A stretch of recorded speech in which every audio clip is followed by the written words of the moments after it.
떨립니다. 그래서 함께 하나님의 말씀을 통하여서 은혜 받는 시간이 되었으면 좋겠습니다. 제 이제 대학교 동창인 친구가 한 명 있습니다. 저는 아시다시피 저는 신학을 공부했던 사람인데 이 친구도 같이 신학을 공부했습니다. 하지만 함께 신학을 공부했던 이 친구가 지금 하고 있는 일은 고물을 파는 일을 하고 있습니다. 이 친구가 학교를 다니면서 저에게 계속해서 했던 말은 나는 돈이 좋다라는 그런 말이었습니다. 돈을 좋아하기는 마음이 있기 때문에 하나님의 일을 못하겠다고 그렇게 이야기를 많이 해왔습니다. 그런데 이 세상에서 돈을 안 좋아하는 사람들이 있을까요? 하지만 이 친구는 하나님의 일을 하면서 자신이 돈에 무너질 것을 염려하고 두려워했습니다.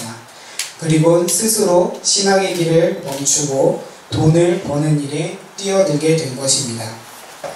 이 친구는 돈을 제법 많이 모았습니다. 고물을 파는 일은 아무나 할 수 있는 일이 아닙니다.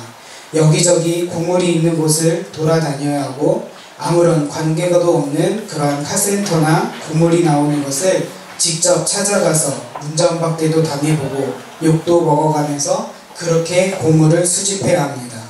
그래도 돈을 모으겠다라고 하는 그런 진념을 가지고 있었기 때문에 이 친구는 최선의 노력을 다해서 열심히 돈을 벌었습니다. 자신이 그렇게 좋아하는 돈을 번 후에 그 친구가 사역의 길로 돌아왔을까요? 아직도 그 친구는 그 일을 하면서 또 다른 고민과 염려를 가지고 살고 있습니다. 자신이 염려했던 돈의 문제가 해결되면 사역의 길로 돌아올 수 있을 줄 알았는데 돈을 가지고 나서 보니 또 다른 문제가 생기게 된 것입니다. 이렇게 인간의 노력을 통한 변화는 우리에게 잠시의 변화는 가져다 줄 수 있지만 근본적인 변화를 줄 수는 없습니다. 그렇다면 우리가 진정한 변화를 하기 위해서는 어떻게 해야 할까요? 우리는 예수님을 만나지 않고서는 근본적인 변화를 이룰 수가 없는 것입니다. 오늘 본문 말씀은 우리가 너무나도 잘 알고 있는 그러한 내용일 것입니다.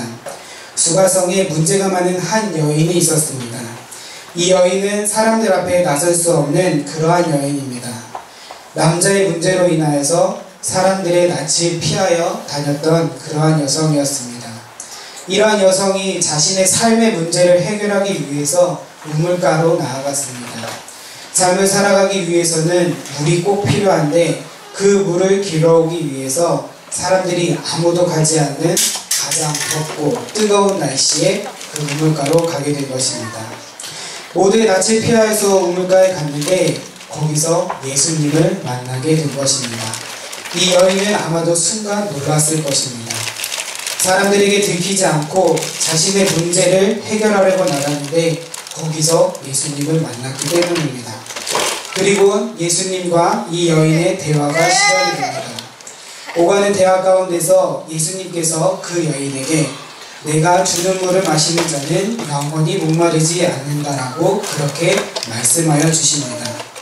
이 여인에게 영원히 목마르지 않는다라는 것은 자신의 인생에서 가장 골치 아팠던 문제가 해결되는 것이었습니다. 다른 모든 것은 참고 견딜 수 있지만 목마른 것은 해결할 수가 없어서 꼭 물을 기르기 위해 우물가에 나가야 하는데 그 문제를 예수님께서 해결해 주신다라고 하는 것입니다. 이때부터 이 여인은 예수님을 붙들기 시작합니다. 그리고 자신의 과거를 아시고 자신의 처지를 아시는 그 예수님을 더욱더 신뢰하기 시작합니다. 육체의 문제를 해결하기 위해서 우물가에 나왔지만 이제는 육체의 문제는 잊어버린 지 오래고 이제는 자신의 영적 문제를 예수님께 털어놓기 시작합니다. 나의 문제가 시급해서 보지 못했던 것들이 보이기 시작했고 예수님을 통해서 자신의 영적인 문제를 해결함 받고 싶어진 것입니다. 그리고 예수님께 묻습니다. 하나님께 드리는 참된 예배는 어떠한 예배입니까? 예수님께서 여인에게 하나님은 영이시니 예배하는 자가 영과 진리로 예배할 것이다 라고 그렇게 말씀해 주고 계십니다. 예수님을 만나니 육체의 문제는 자연스럽게 해결되었고 이제는 하나님께로 나아갈 수 있는 영적인 문제도 해결함을 받게 된 것입니다. 그 이후로 이 여인의 모습은 완전히 변화되어 있는 것을 볼 수가 있습니다. 그렇다면 예수님을 만나는 사람은 어떠한 변화가 있을까요? 첫 번째로는 담대함을 얻을 수 있게 됩니다. 그동안 사람들의 낯을 피하여 다녔던 이 여인이 예수님을 만난 후에 동네로 들어가서 사람들에게 선포하기 시작합니다. 그동안에는 사람들의 시선이 무섭고 사람들의 평가가 두렵기 때문에 사람들을 피하여 다녔고 생활도 굉장히 폐쇄적이었습니다. 하지만 예수님을 만나고 난 후에 이 여인은 그전에 소극적이고 폐쇄적이었던 모습들은 다 사라지고 담대하게 자신이 만난 그 예수님을 소개하고 있습니다. 그 여인의 남자의 문제가 해결되었을까요? 아닙니다. 이전에는 그 문제 때문에 자신의 모든 인생이 꼬여버렸지만 이제는 그러한 문제를 이겨내고 담대하게 나아갈 수 있게 된 것입니다. 저는 중국에서 선교사 훈련생들을 훈련하는 그러한 학교에서 사역을 했습니다. 그곳은 단순한 그러한 신학교가 아니라 선교를 꿈꾸는 그러한 학생들을 지도하여서 그들이 선교할 수 있도록 돕는 그러한 선교 훈련원이었습니다. 그렇기 때문에 이곳에 온 친구들에게는 1년에 2번씩은 꼭 단기 선교에 가게끔 그렇게 학사 일정을 짰습니다. 하지만 문제는 저희 학교에 온 친구들의 재정 상태였습니다.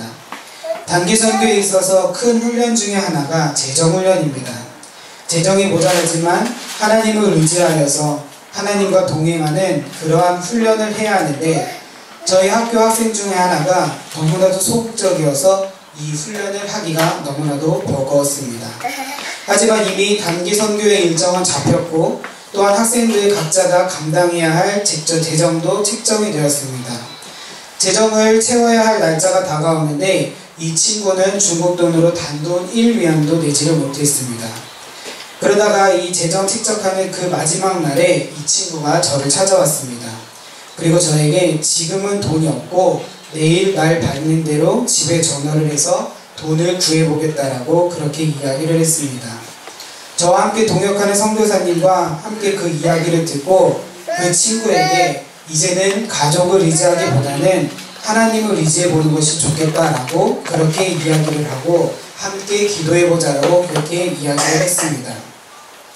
그 다음 주가 되었습니다. 그 친구가 너무나도 기뻐하면서 저를 찾아왔습니다. 그리고 자신이 500위안을 낼 수 있다라고 그렇게 말을 했습니다. 500위안은 한국 돈으로 한 10만원 정도가 됩니다.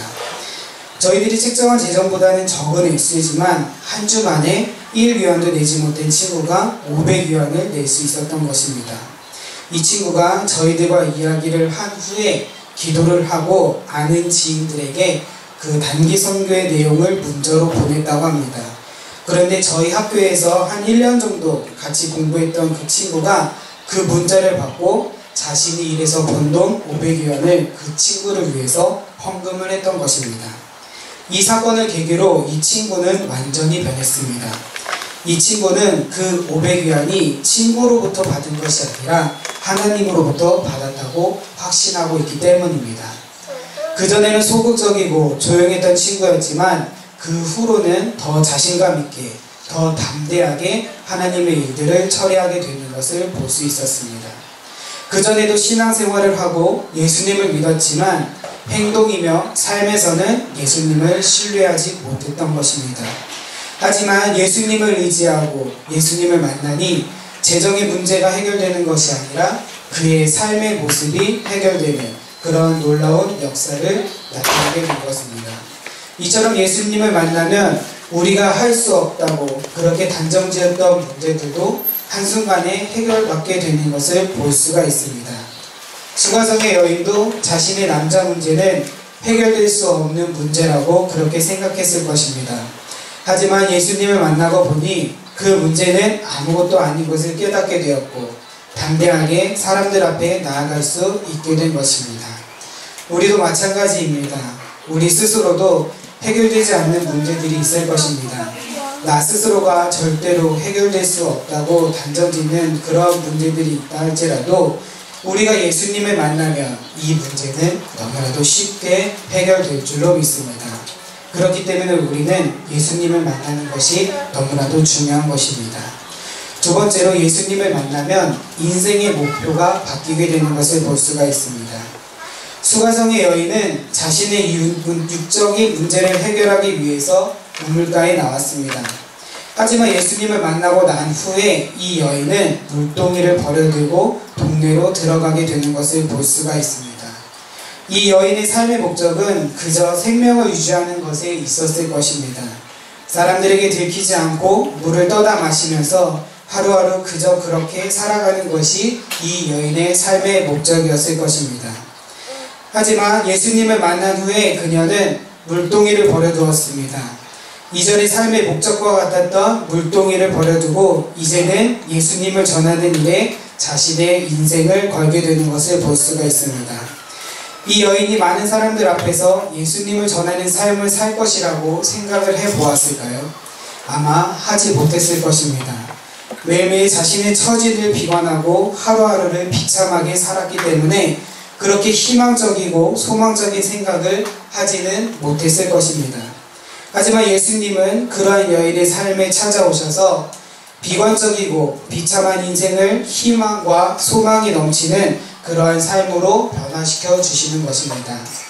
저희 학교의 또 한 학생은 예수님을 만난 후에 그의 삶의 목적이 완전히 변한 친구도 있습니다. 그 친구의 가정 환경은 그렇게 좋지 않았습니다. 어려서부터 아버지가 어머니를 자주 때리셨고 그런 삶이 계속해서 지속되었습니다. 그래서 이 친구가 이 문제를 해결할 수 있는 방법을 찾았는데 그것은 바로 돈을 많이 버는 것이었습니다. 돈을 많이 벌어서 아버지께 가져다 드리면 아버지가 어머니를 때리지 않을 것이라고 그렇게 믿었습니다. 그래서 이 친구가 새벽부터 밤늦게까지 쉬지 않고 돈을 벌었습니다. 그리고 그 돈을 아버지에게 가져다 드리니 아버지가 어머니를 때리지 않으셨습니다. 일단은 성공적이었습니다. 하지만 이 친구는 그날 이후로 매일매일 하는 생각이 돈을 어떻게 하면 더 많이 벌 수 있을까였습니다. 문제가 해결됐음에도 불구하고 오히려 더 불안하고 더 답답한 삶을 살았던 것입니다. 그러다가 이 친구에게 문제가 생겼습니다. 갑자기 몸이 아프기 시작했던 것입니다. 그것이 심해져서 이제는 일을 할 수 있는, 일을 하지 못하는 그러한 지경에까지 이르게 되었습니다. 그래서 일을 잠깐 쉬게 되었고 어머니의 권유로 교회에 나가기 시작을 했습니다. 교회를 다니면서도 계속해서 이 친구가 했던 생각은 건강해지면 돈을 빨리 벌어야겠다라고 하는 그런 생각이었습니다. 하지만 몸은 쉽게 회복되지 않았고 그러한 와중에 예수님을 만나게 된 것입니다. 그리고 예수님께서 주시는 마음은 신학을 공부하라는 그러한 마음이었습니다. 하지만 이 친구는 신학을 공부할 수 있는 그러한 처지가 아니었습니다. 하루라도 빨리 돈을 벌어야 하는 그러한 상황에 있었기 때문입니다. 하지만 예수님께서 그 친구를 인도하여 주셔서 저희 학교에서 함께 사역하시는 선교사님을 만나게 되었고 그 친구가 저희 학교에 와서 공부하기로 결정을 했습니다. 저희 학교는 6개월 동안 기숙하면서 같이 공부하고 그 다음에 방학이 되면 집에 돌아가는 그러한 시스템이 있었습니다. 이 친구가 6개월 동안은 열심히 공부를 했는데 이 6개월이 지난 후에 이제 집에 돌아갈 때 너무나도 두렵고 떨린 마음이 생기게 된 것입니다. 돈을 가져다 드리지 않을 때에도 어머니를 때리셨던 아버지였는데 돈을 드리던 것이 끊어졌을 때 얼마나 아버지가 어머니를 괴롭혔을까. 너무나도 두렵고 떨려서 집에 가기가 두려웠습니다. 하지만 이 친구가 집에 갔을 때 자신이 생각했던 것과는 너무나도 다른 모습을 보게 되었습니다. 풍지박살 날 것만 같던 그런 집안은 오히려 화목한 가정으로 바뀌어 있었기 때문입니다. 그리고 그 아버지가 그 친구에게 이제는 내가 교회에 나가야겠다고 그렇게 이야기를 하고 저희가 팀을 꾸려서 그 가정을 방문했을 때 저희는 그 아버지로부터 너무나도 큰 섬김을 받은 그러한 경험이 있습니다. 이 친구는 그 후로 삶의 목적은 오직 하나입니다. 하나님을 위해서 자신의 인생을 걸었습니다. 예수님을 만난 이후에 이 친구도 삶의 문제가 계속해서 있었습니다. 하지만 예수님을 만나고 보니 이 문제도 해결될 뿐만 아니라 이제는 가장 멋지고 아름다운 하나님의 소명을 받게 되는 것을 볼 수가 있습니다. 세 번째로 예수님을 만나면 능력을 얻게 되는 것을 볼 수 있습니다. 이 여인이 예수님의 복음을 들고 동네로 들어갔습니다. 그리고 사람들에게 선포하면서 와서 보라고 그렇게 외쳤습니다. 자신이 만난 예수 그리스도를 소개하면서 복음을 전한 것입니다. 하지만 이 여인은 그 동네에서 그렇게 신뢰를 얻을 만한 사람은 아니었습니다. 오히려 사람들은 그가 하는 행동을 조롱하고 그가 하는 말을 무시했을 것입니다. 하지만 그녀가 예수님을 만나고 예수님의 복음을 전했을 때 그 동네의 사람들이 예수님께로 나아오게 되는 것을 볼 수가 있습니다. 신뢰받지 못하고 무시받던 여인이 예수님을 믿고 담대함으로 예수님이 주신 소명대로 복음을 전했더니 사람들이 움직이기 시작했던 것입니다. 아무것도 할 수 없었던 한 여인이 이제는 능력 있는 하나님의 종으로 변화된 것입니다. 예수님을 만나고 한순간에 능력 있는 복음 전도자의 사명을 감당하게 된 것입니다. 지난주 월요일에 수련회가 있어서 그곳에 잠깐 다녀왔습니다. 거기서 강의를 들었는데 강사님이 이렇게 말씀하시는 것을 들었습니다. 나는 일만 하더라도 나머지는 예수님께서 함께 하시는 것이기 때문에 나는 시작만 하면 된다는 것이었습니다.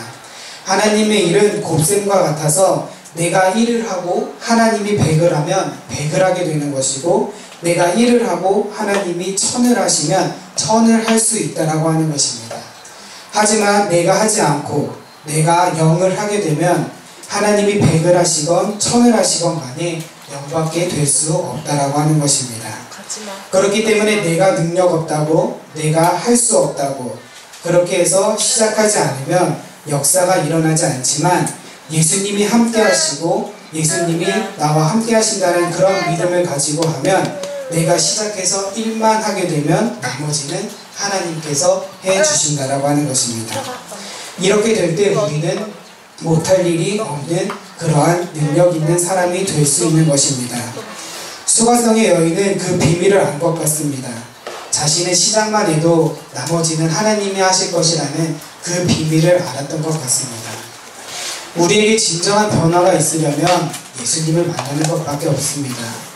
우리가 신앙생활을 아무리 오래 하고 예배를 잘 드리고 기도를 아무리 많이 해도 예수님을 만나지 못하면 진정한 변화를 받을 수 없는 것입니다. 신앙생활을 하면서도 매일매일이 불안하고 답답하다면 우리는 우리의 신앙생활을 돌아보아야 합니다. 불안하고 답답한 마음은 결코 하나님이 주시는 마음이 아니기 때문입니다. 우리에게 이러한 마음이 있다면 우리는 하나님께 나아와 예수님을 만나게 해달라고 그렇게 소원하며 기도해야 될 줄로 믿습니다.